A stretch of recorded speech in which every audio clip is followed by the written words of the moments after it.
Assalamualaikum warahmatullahi wabarakatuh. Izin memperkenalkan diri, Taruna tingkat 2 Politeknik Imigrasi dan Pemasyarakatan jurusan Ilmu Pemasyarakatan. Nama Khoirul Fauziana, nomor stambuk 5597, Prodi Teknik Pemasyarakatan kelas A. Pada kesempatan kali ini saya akan memaparkan sebuah kasus kejahatan konvensional, yakni kasus pembunuhan Ermanto Usman. Mari kita simak.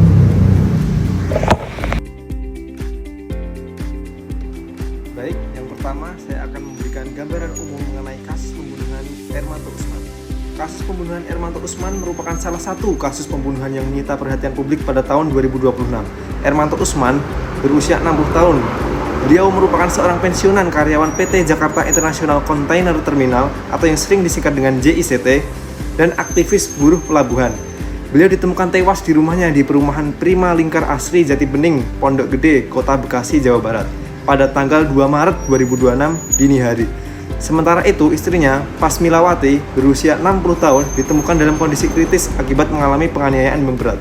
Menurut penyelidikan polisi, ditemukan fakta bahwasanya beliau diserang menggunakan alat tajam berupa linggis ketika ketahuan mencuri. Baik, selanjutnya saya akan menyampaikan tentang kondisi sosial yang melatar belakangi kasus pembunuhan Ermanto Usman. Yang pertama, ada faktor ekonomi. Polisi menyimpulkan bahwasanya motif pelaku adalah motif ekonomi, yaitu melakukan pencurian untuk memperoleh barang berharga. Pelaku memilih rumah korban dikarenakan menganggap rumah tersebut paling besar dan berpotensi untuk menyimpan harta dan benda yang banyak. Hal ini menunjukkan adanya dorongan untuk memperoleh keuntungan material melalui cara yang ilegal. Kemudian faktor kedua yakni adalah rendahnya kepatuhan terhadap norma dan hukum. Tindakan pelaku yang memasuki rumah orang lain pada dini hari untuk mencuri dan menunjukkan rendahnya kepatuhan terhadap norma dan hukum sosial. Dalam perspektif kriminologi, kondisi ini dapat berkaitan dengan lemahnya kontrol sosial, baik dari lingkungan keluarga, masyarakat, maupun institusi sosial yang lainnya.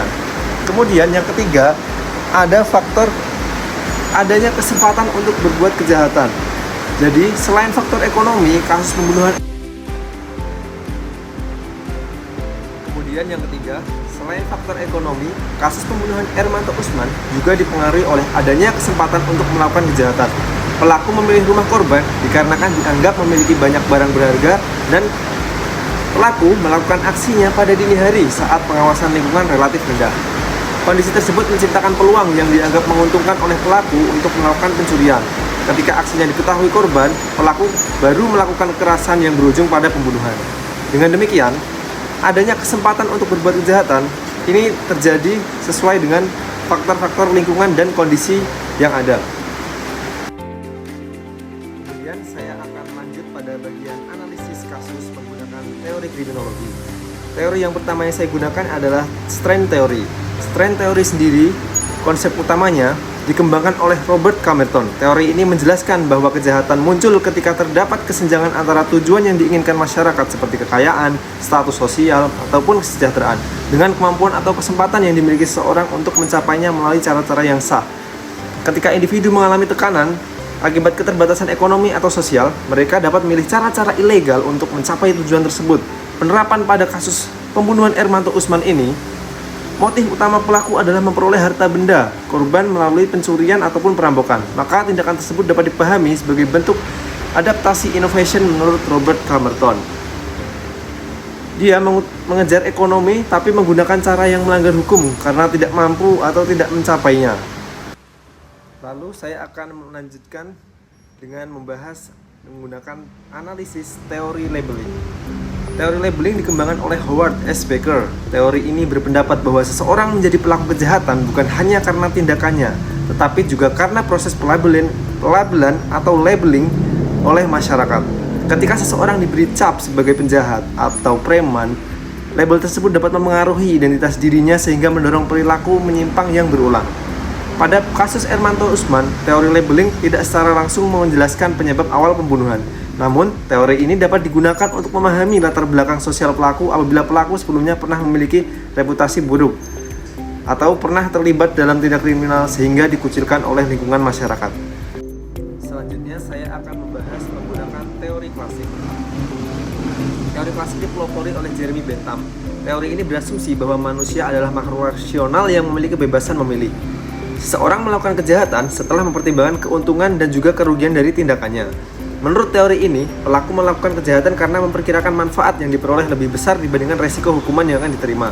Dalam kasus pembunuhan Hermanto Usman, pelaku diduga memilih rumah korban karena target dianggap memberikan peluang memperoleh keuntungan ekonomi yang besar. Pelaku secara sadar merencanakan tindakannya dan menggunakan kekerasan untuk menghilangkan hambatan dalam mencapai tujuan tersebut. Selanjutnya, saya akan membahas mengenai kelebihan dan kekurangan masing-masing teori. Jadi, dari teori Strain, kelebihannya mampu menjelaskan bagaimana tekanan ekonomi dan kesenjangan sosial dapat mendorong seseorang untuk melakukan kejahatan. Hal ini relevan untuk kasus yang bermotif ekonomi seperti pencurian ataupun perampokan seperti pada kasus tersebut. Kemudian kekurangannya, tidak semua orang yang mengalami kesulitan ekonomi melakukan kejahatan. Teori ini kurang menjelaskan mengapa individu memilih bentuk kejahatan tertentu atau menggunakan kekerasan yang ekstrim. Kemudian lanjut pada labeling teori, kelebihannya menjelaskan pengaruh lingkungan sosial, stigma, dan reaksi masyarakat terhadap pembentukan identitas kriminal seseorang. Hal ini berguna untuk memahami residivisme atau pengulangan kejahatan. Namun kekurangannya kurang mampu menjelaskan bagaimana penyebab awal seseorang melakukan kejahatan.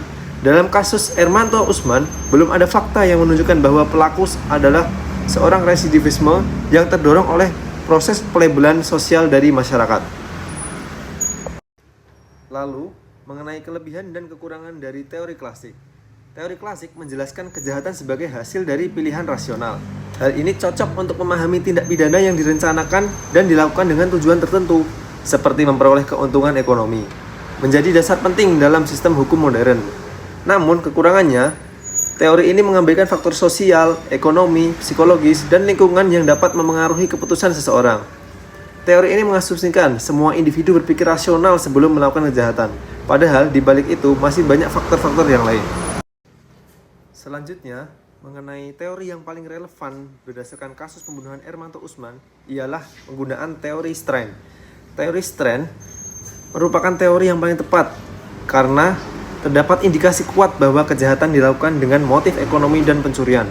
Fakta adanya upaya memperoleh keuntungan materi dengan penggunaan kekerasan untuk mencapai tujuan tersebut, serta tidak ditemukannya bukti kuat mengenai pengaruh stigma sosial menjadikan Strain teori lebih relevan dibandingkan labeling teori.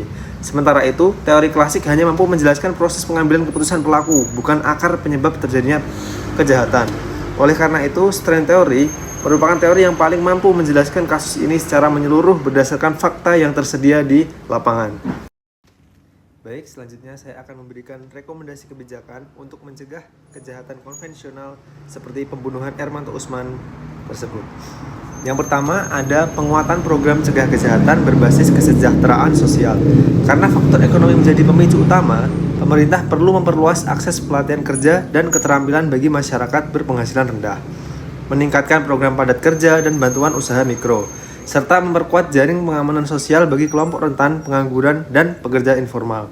Tujuannya untuk mengurangi tekanan ekonomi yang dapat mendorong individu melakukan kejahatan demi memenuhi kebutuhan hidup.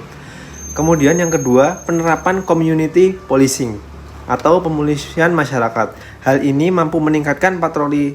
Hal ini dapat melalui cara patroli lingkungan pada daerah perumahan, memperkuat kerjasama antar polisi, RT, RW, Satpam, serta warga setempat.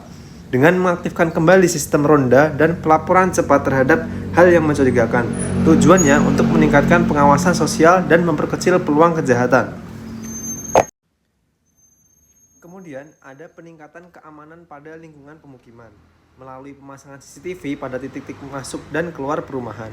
Dengan penggunaan lampu penerangan jalan yang menandai, sistem kontrol akses bagi tamu atau pendatang pada kawasan perumahan. Tujuannya untuk meningkatkan risiko tertangkap bagi pelaku sehingga menurunkan niat melakukan kejahatan. Kemudian ada identifikasi dan pembinaan residivis dan kelompok beresiko. Identifikasi individu beresiko tinggi melakukan tindak pidana karena pengangguran, kemiskinan, ataupun riwayat kriminal yang lain. Pendampingan sosial dan konseling bagi kelompok tersebut. Lalu, kolaborasi antara pemerintah daerah, dinas sosial, serta aparat penegak hukum. Tujuannya untuk melakukan intervensi sebelum individu terlibat dalam tindak pidana. Kemudian, pentingnya ada edukasi keamanan bagi masyarakat melalui penyuluhan hukum secara berkala di masyarakat dengan pendidikan karakter dan pengendalian emosi di sekolah maupun di komunitas melalui kampanye mengenai konsekuensi hukum tindak pencurian dan pembunuhan. Tujuannya untuk meningkatkan kesadaran masyarakat bahwa tekanan ekonomi tidak dapat dijadikan pembenaran untuk melakukan sebuah kejahatan. Cukup sekian yang dapat saya sampaikan. Apabila ada kesalahan ataupun kekurangan, mohon dimaafkan. Terima kasih atas perhatiannya. Saya akhiri. Wassalamualaikum warahmatullahi wabarakatuh.